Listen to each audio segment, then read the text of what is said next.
ಕೊಡಗು ಜಿಲ್ಲೆಯಲ್ಲಿ ಸಂಪುಟ ಪುನರ್ರಚನೆ ವಿಚಾರವಾಗಿ ಭಾರಿ ಚರ್ಚೆಗಳು ನಡೀತಾ ಇದೆ. ಹಿರಿಯ ಶಾಸಕರಾದ ಎಎಸ್ ಪೊನ್ನಣ್ಣ ಅವರು ಸಂಪುಟವನ್ನ ಪುನರ್ರಚಿಸಬೇಕು ಮತ್ತು ಹೊಸ ಮುಖಗಳಿಗೆ ಅವಕಾಶ ನೀಡಬೇಕು ಎಂದು ಮುಖ್ಯಮಂತ್ರಿಗಳಿಗೆ ಮನವಿ ಮಾಡಿದ್ದಾರೆ ಎಂದು ತಿಳಿದು ಬಂದಿದೆ.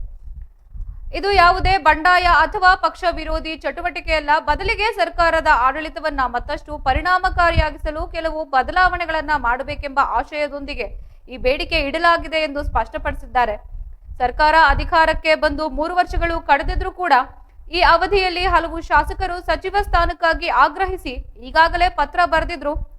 ಪೊನ್ನಣ್ಣ ಅವರು ಸಹ ಈ ಹಿಂದೆ ಸಹಿ ಹಾಕಿದ್ದು, ಈಗಲೂ ಕೂಡ ಅಧಿವೇಶನದ ಸಂದರ್ಭದಲ್ಲಿ ಮುಖ್ಯಮಂತ್ರಿಗಳನ್ನ ಭೇಟಿಯಾಗಿ ತಮ್ಮ ಮನವಿಯನ್ನ ಸಲ್ಲಿಸಿದ್ದಾರೆ.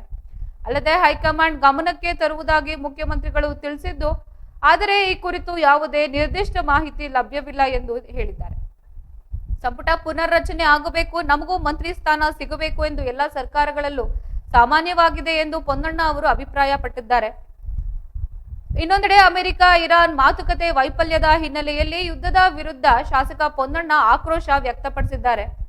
ಇರಾನ್ ಮತ್ತು ಅಮೆರಿಕ ನಡುವಿನ ಮಾತುಕತೆಗಳು ವಿಫಲವಾದ ಹಿನ್ನೆಲೆಯಲ್ಲಿ ಶಾಸಕ ಎಎಸ್ ಪೊನ್ನಣ್ಣ ಅವರು ತೀವ್ರ ಆತಂಕ ವ್ಯಕ್ತಪಡಿಸಿದ್ದಾರೆ. ಇದು ಅತ್ಯಂತ ಆತಂಕಕಾರಿ ಬೆಳವಣಿಗೆಯಾಗಿದ್ದು, ಯುದ್ಧ ಯಾರಿಗೂ ಒಳ್ಳೆಯದಲ್ಲ. ಈಗಾಗಲೇ 2 ಮಹಾಯುದ್ಧಗಳು ನಡೆದು ಜಗತ್ತು ಮತ್ತು ಮಾನವ ಕುಲಕ್ಕೆ ಅಪಾರ ನಷ್ಟವಾಗಿದೆ.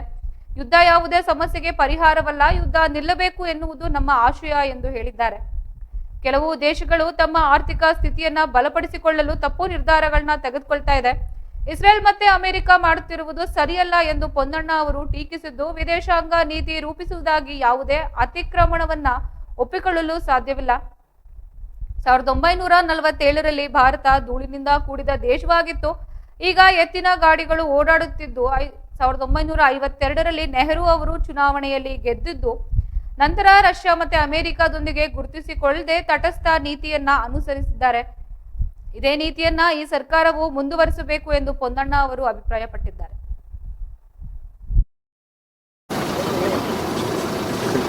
ಅವರು ಒಂದು ಮನವಿಯನ್ನು ಕೂಡ ಮುಖ್ಯಮಂತ್ರಿಗಳು ಕೊಟ್ಟಿದ್ದಾರೆ. ಮತ್ತು ಭೇಟಿಯಾಗಿ 3 ಬಾರಿ 4 ಬಾರಿ ಆಯ್ಕೆಯಾಗಿರುವಂಥ ಶಾಸಕರು ಮತ್ತು 1 ಬಾರಿ 2 ಬಾರಿ ಆಯ್ಕೆಯಾಗಿರುವಂಥ ಶಾಸಕರು ಕೂಡ ಅದೇ ಥರ ಒತ್ತಾಯವನ್ನು ಮಾಡೋದಕ್ಕೆ ಭೇಟಿಯಾಗಿದೆ.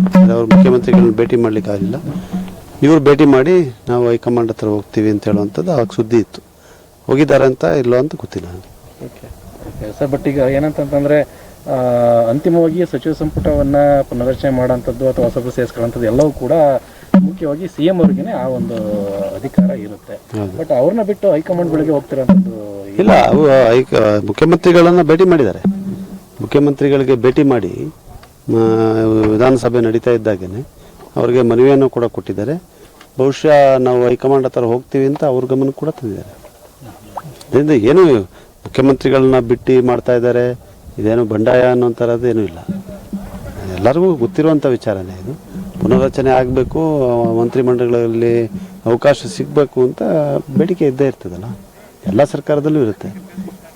ಅದರಿಂದ ಮತ್ತು ನಮ್ಮಲ್ಲಿ ಒಂದು ಡೆಮೊಕ್ರೆಟಿಕ್ ಆಗಿ ನಡ್ಕೊಳ್ತೀವಿ ನಾವು. ಕೇಳೋದು ತಪ್ಪು ಅಂತ ಹೇಳೋಕ್ಕಾಗೋದಿಲ್ಲ, ಕೇಳ್ತಾ ಇದ್ದಾರೆ. ಬಟ್ ಅಧಿವೇಶನ ನಡೆಯುವಂಥ ಸಂದರ್ಭದಲ್ಲಿ ಸಹಿ ಸಂಗ್ರಹ ಕೂಡ ಆಗಿತ್ತು ಸರ್. ಅಲ್ಲ, ಅದು ಇದರಲ್ಲಿ ಬೆಳಗಾವಿಯಲ್ಲಿ ನಡೆದಂಥ ಸೆಷನ್ನಲ್ಲಿ ಹೌದು, ಪುನರ್ರಚನೆ ಆಗಲಿ ಅಂಥೇಳಿ ಕೇಳಿದರು. ಈಗಲೂ ಮತ್ತೆ ಕೇಳ್ತಾ ಇದ್ದಾರೆ. ಅದು ಮುಖ್ಯಮಂತ್ರಿಗಳಿಗೆ ಮತ್ತು ಉಪಮುಖ್ಯಮಂತ್ರಿಗಳಿಗೆ ಮತ್ತು ಹೈಕಮಾಂಡ್ ಬಿಟ್ಟಂಥ ವಿಚಾರ. ಈಗ ಸಚಿವ ಸಂಪುಟ ಪುನರ್ರಚನೆ ಆಗೋದಾಗ ತಾವು ಕೂಡ ಆಕಾಂಕ್ಷಿ ಇದ್ದೀರಾ, ಕೇಳ್ತೀರಾ? ಅಲ್ಲ, ಜಿಲ್ಲೆಗೆ ಕೊಡಿ ಅಂತ ಕೇಳ್ತಾ ಇದ್ದೀವಿ. ಕೊಡಗು ಜಿಲ್ಲೆಗೆ ಒಬ್ಬ ಮಂತ್ರಿಯನ್ನು ಕೊಡಬೇಕು ನೀವು ಅಂತೇಳಿ ಕೇಳ್ತಾ ಇದ್ದೀವಿ ನಾವು. ಅದರಿಂದ ಅದು ಮತ್ತೆ ಅದು ಮುಖ್ಯಮಂತ್ರಿಗೆ ಬಿಟ್ಟಂಥ ವಿಚಾರ.